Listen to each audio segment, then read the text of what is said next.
Have you ever felt trapped by the expectations of your family? Or, maybe even your whole society? Oh, absolutely. I think most people have at some point. Right. You know the feeling, you're playing a role day in and day out simply to keep the peace. Yeah, you smile, you nod, you basically swallow your own opinions. Exactly. Until you start to wonder if you even have opinions anymore.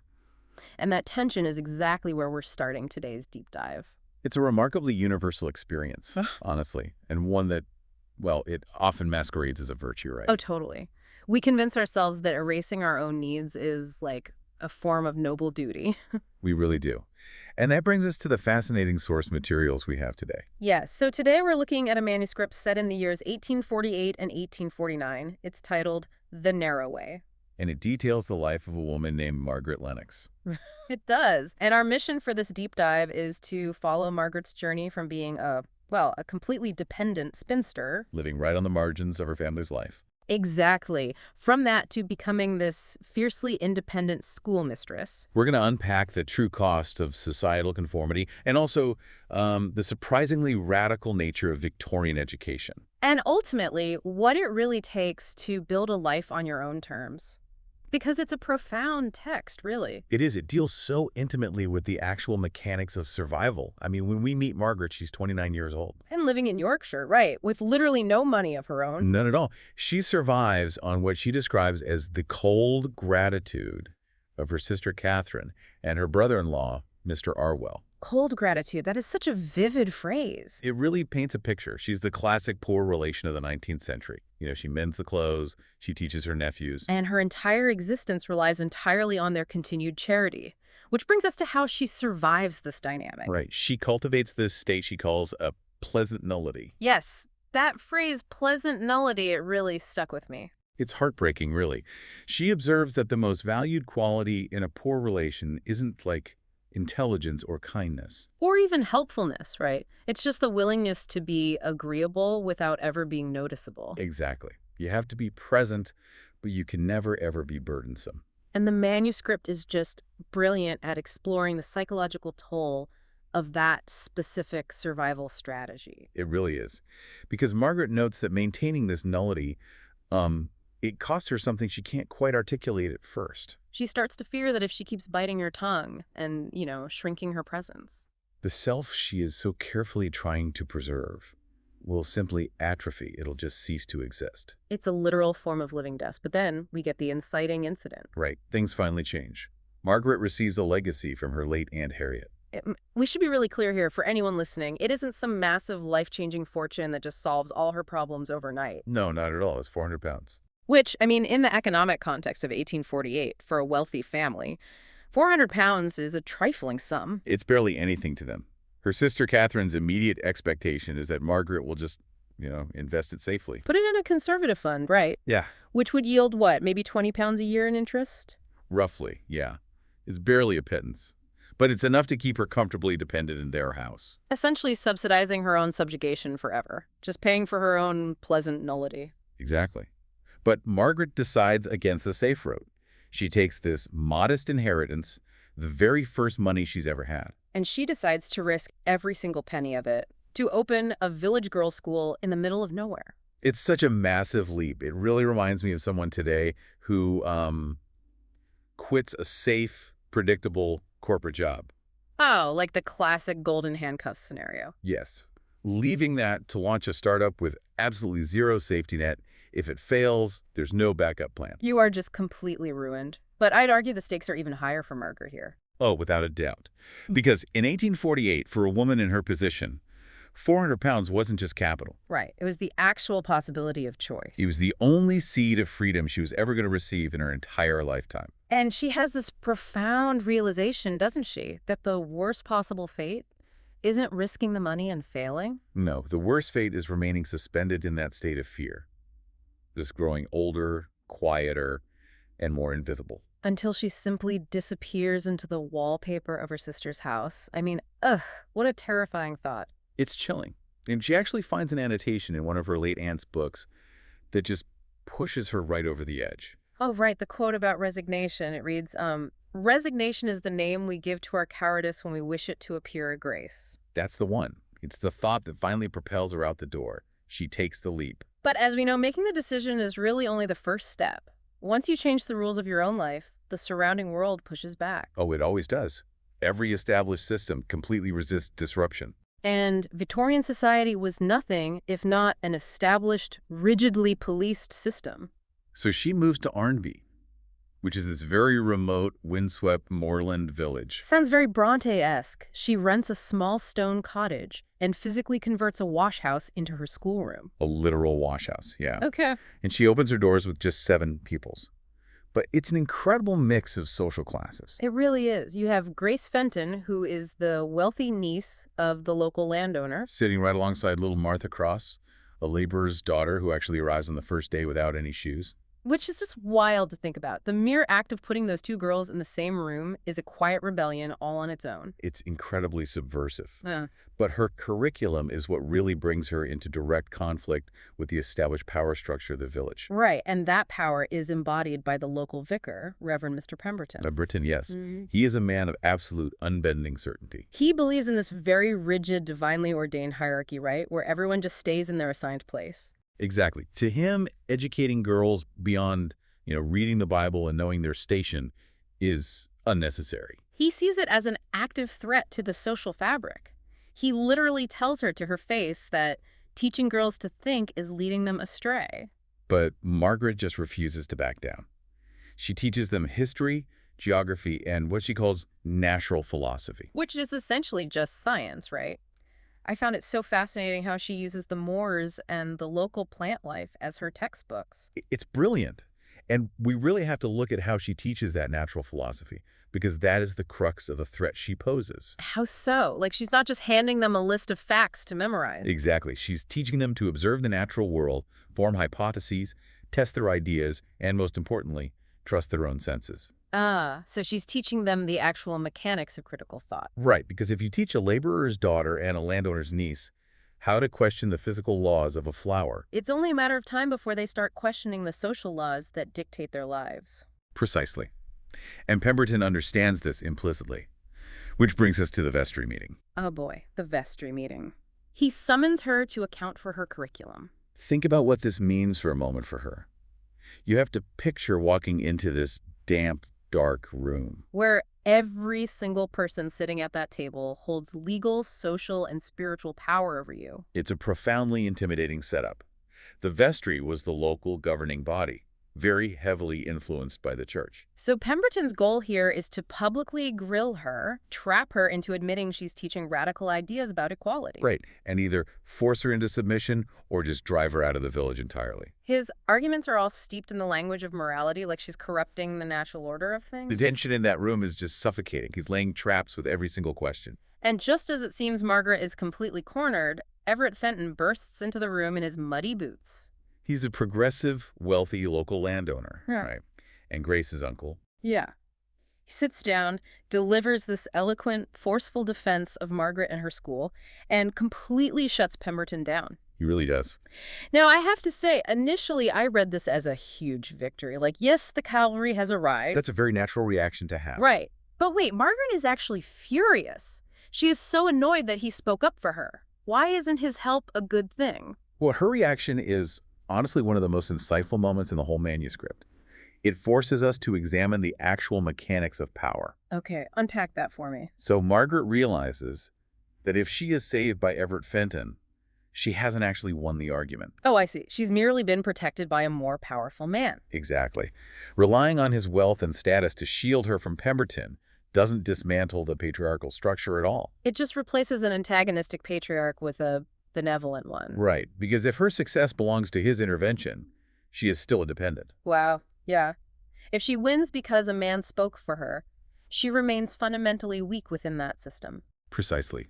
The next time she faces Pemberton, she'll have less authority, not more. Because everyone will know she only survives at Fenton's pleasure. She even tells Fenton afterward, I must fight my own battles, or they are not worth fighting. True independence means standing on your own 2 feet, bearing the full weight of the disadvantage and holding your ground. Yes. But, while she's fighting these very visible public battles against societal rules, the narrative starts to turn inward, doesn't it? It does. Margaret begins uncovering the invisible psychological scars that those exact same rules are leaving on the people inside her schoolroom.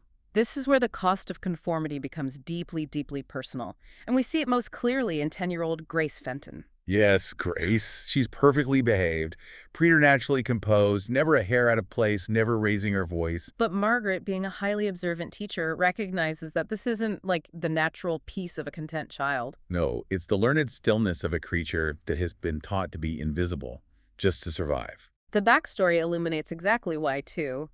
Grace's father, who was Everett's late brother, was this harsh, rigid man. He demanded absolute compliance from his household. The text describes how he essentially crushed the life out of Grace's mother. Until she just faded away and died. So Grace learned that survival meant absolute perfection. And there's that devastating essay Grace writes for class about finding a bird's nest on the moor. Oh, that broke my heart. She describes the mother bird sitting perfectly still on her eggs, watching a predator approach. And Grace writes, "I do not know if the bird chooses to stay or if she cannot help it." Perhaps being brave and not being able to help it are the same thing. Just wow. It is a profound metaphor for trauma, that stillness isn't peace.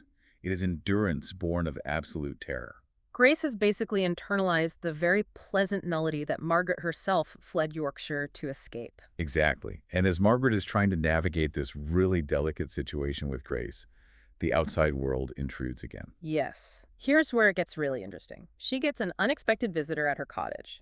A woman in her mid-40s, dressed in plain black, carrying a small valise. She introduces herself as Miss Elspeth Ward, Aunt Harriet's companion. And we really have to pay attention to how society uses words like companion in this era. Oh, definitely. Because Aunt Harriet, the woman whose legacy funded Margaret's school, lived in Scarborough for 30 years. And she always projected the image of a woman who valued solitary independence above all else.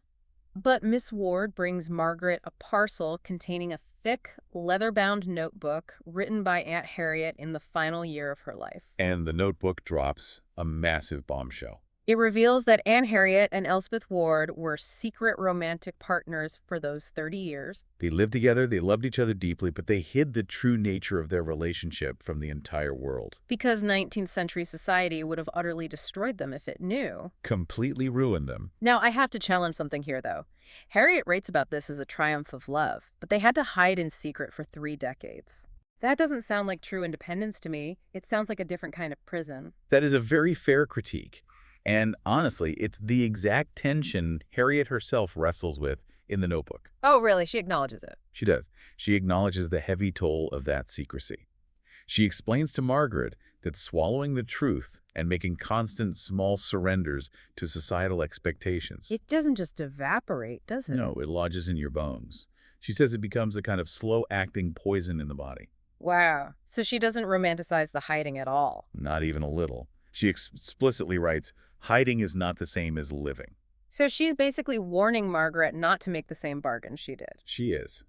But the notebook also serves a crucial dual purpose here. Because despite the pain of the secrecy, the very existence of Harriet and Elspeth's 30-year bond proves something to Margaret. It proves that love and independence, even a compromised independence, can actually coexist. Which is huge because until reading that notebook, Margaret firmly believed those two concepts were mutually exclusive for a woman. Yes. She thought you could only have one or the other. And that realization arrives at the exact moment she is forced to confront her own romantic dilemma. Right, because Margaret has fallen deeply in love with Everett Fenton. But she has been absolutely terrified to admit it because for her, marriage has always looked like an ending. For Margaret, marriage meant the end of her existence as a free person. And under the laws of the time, her fear was entirely justified. Completely justified. Let's look at how this plays out. There's a severe storm on the moor, and Everett is thrown from his horse. He breaks his arm. Margaret finds him, helps him, and during his recovery, the truth finally comes out. He proposes to her. He tells her he loves her mind, her courage, and her absolute refusal to be anything other than what she is. But Margaret looks at this man she loves and says, "I cannot accept your proposal as it stands." To understand why she says no to the man she loves, we have to understand the brutal legal mechanism of 1849. Right, the stakes are so high here. When a woman married in Victorian England, she suffered a legal status known as coverture.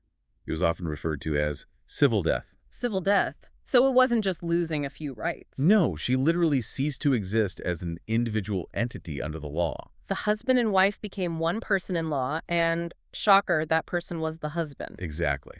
She lost all rights to her own property, her own earnings, her own physical autonomy. She couldn't sign a contract, she couldn't draft a will, she couldn't even bring a lawsuit. If Margaret married Everett under the standard terms of the day, her school, her 400 pounds, her very identity would legally become his property. He could do with it as he pleased.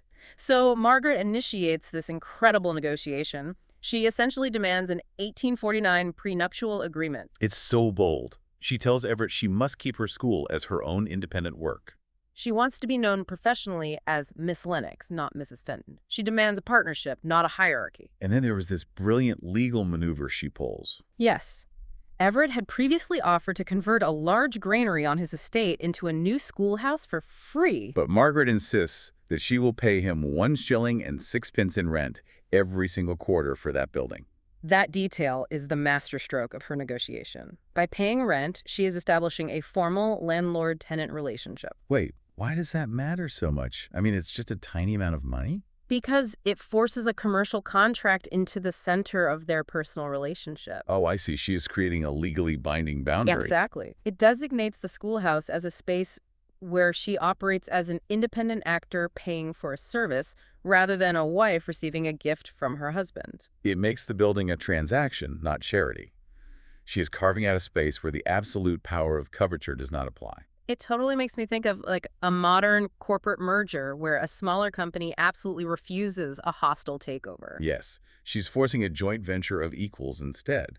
She's basically establishing a demilitarized zone. Right. She's carving out this tiny pack of land, the wretched granary, where the oppressive laws of the surrounding country explicitly do not apply. She sits across from a man with all the societal power and says, "This is a joint venture of equals or I walk away." And Everett agrees. He promises, on his honor, never to use the absolute power the law gives him over her. He has the self-awareness to realize that demanding her obedience would crush the exact uncompromising spirit he loves in her. They forge a partnership based on mutual respect, deliberately bypassing the legal subjugation of their era.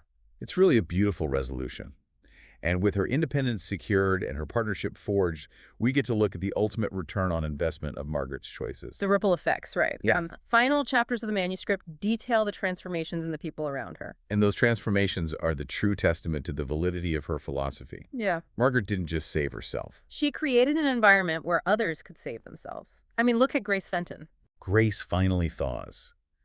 After years of that terrified bird-like perfection, she actually starts to laugh. She argues passionately about grammar in class, and she writes a final essay about Margaret that just floors you. What does she write? Grace writes that Margaret didn't give her a gift, but a right. She says, "She has given me back myself." Wow. That is the highest praise an educator could ever hope to receive. Truly.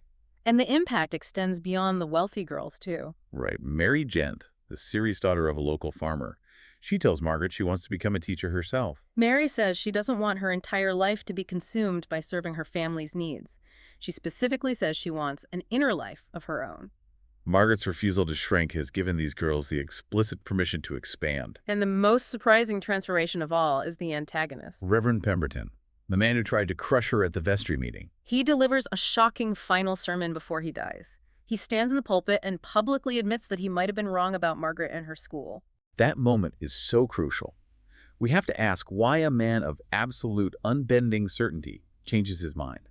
Because he definitely doesn't change just because Margaret out-argued him in the vestry. No, he changes because over the years, he observes the irrefutable evidence of these thriving, intelligent, capable young women in his village. His certainty cracks because the reality of Margaret's success contradicts his rigid worldview so undeniably. Continuing to deny it just becomes absurd. He actually tells his congregation, "I have come to wonder whether certainty is always wisdom." You can just see the entire patriarchal structure fracturing in that one single sentence. Which really brings us to the core philosophy that Margaret arrives at by the end of the manuscript. A life is for use. Yes, it is a complete rejection of the idea that life should be hoarded or kept safe, unblemished and small. She realizes that a meaningful life isn't built on grand, dramatic, heroic moments. It's built on the slow, messy, completely unglamorous daily work of showing up. It's the patient repetition of a geography lesson. It's the quiet conversations on the moor. It's the act of spending your life on something tangible, rather than preserving it in a state of, well, pleasant nullity. The meaning of a life is determined by its conduct, not its safety. She took her 400 pounds and she spent it. But more importantly, she spent herself. And in doing so, she built a reality where she and the girls in her care could exist as full human beings. So what does this all mean for you listening today? We've traced how Margaret Lennox took a tiny inheritance and a drafty wash house and built a life that changed an entire community. Simply because she refused to hide. She proved that the boundaries drawn by society are rarely final. She demonstrated that stepping beyond those boundaries doesn't lead to ruin, but to possibility. The worst thing we can do is let the fear of failure convince us to erase ourselves. Which leaves us with a final thought for you to mull over today.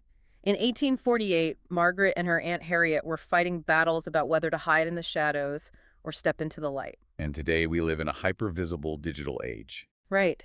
Everything we do can be curated, broadcast, and judged by a global vestry meeting in the comments section. So ask yourself, in a world where everyone is constantly looking at you, is it harder or easier to avoid becoming a pleasant nullity? Are the carefully curated personas we present online our way of finding freedom? Or are they just a modern wash house we've locked ourselves inside? What would happen if you stopped performing and started using your life for what actually matters to you? Thank you so much for joining us on this deep dive. We will see you next time.